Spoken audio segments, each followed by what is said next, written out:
میں نے امتحان لیا یاری تیری سونا تے آزمائشاں تیریاں اگ سونا پرکھیا جامدائی پہلو نال اگاں دے لگ اللہ فرماتے ہیں میں نے ان سے امتحان لیا فَأَتَمَّهُنَّ پھر امتحان لینے والا فرماتا ہے وہ میرے امتحان پہ پورے اترے قَالَ إِنِّي جَاعِلُكَ لِلنَّاسِ اماما فرمایا ابراہیم اب میں آپ کو لوگوں کا امام بنانے والا ہوں حضرت ابراہیم انبیاء میں اور امت مسلمہ میں جس نے پورا رنگ پوری طرح اوڑا ہے نا اللہ کا رنگ وہ حضرت ابوبکر صدیق پوری طرح صبغت اللہ نبی پاک علیہ السلام نے فرمایا جنتیوں کی 360 نشانیاں ہیں کسی میں ایک بھی پائی جائے نا تو وہ جنتی ہے حضرت صدیق اکبر دھیمے بڑے تھے بات بڑی آہستگی سے کرتے تھے لہجہ بڑا بردباری والا تھا دھیمے سے انداز میں عرض کی حضور غلام میں بھی کوئی 360 میں سے ایک آدھ پائی جاتی ہے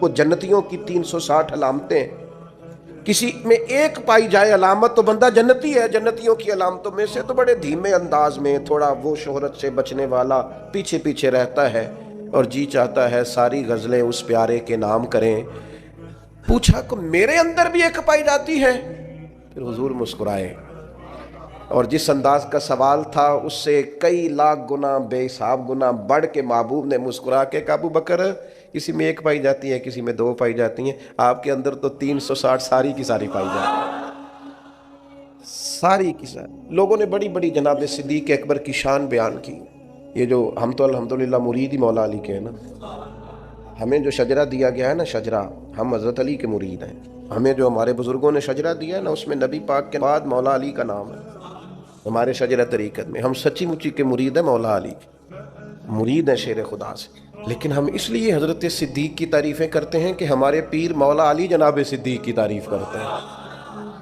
مولا علی شیر خدا رضی اللہ تعالیٰ عنہ تعریف کرتے ہیں بڑے لوگوں نے شان سیدنا صدیق اکبر بیان کی اور نبی پاک کے جو الفاظ ہیں نا بات کی تو شرح ہی نہیں ہو سکتی حدیث میں بعض ایسے حضور کے ارشادات ہیں شرح ہی کوئی نہیں کیا تفصیل کرے کوئی یعنی صحیح حدیث میں حضور نے فرمایا مجھے جتنا نفع ابو بکر کے مال نے دیا ہے کسی کے مال نے نہیں دیا حضور فرمانے لگے گر میں کسی کو خلیل بناتا تو ابو بکر صدیق کو بناتا آپ سمجھ رہے ہیں چیزوں کو میری بات پر غور کرنا بڑے لوگ عظمت صدیق بیان کرتے ہیں ہمارے ہاں خانقاہ آل و مہار شریف ہے سیالکوٹ میں وہاں خطیب الاسلام پیر سید فیض الحسن شاہ صاحب آل و مہاروی رحمت اللہ ابو الکلام انہیں کہا جاتا تھا گفتگو کرنے میں مہارت سید زادے کا روب اور خون رسول کی چاشنی نقشبندی اپنا سلسلہ طریقت حضرت صدیق اکبر سے شروع کرتے ہیں نبی پاک کے بعد نقشبندی سلسلہ طریقت میں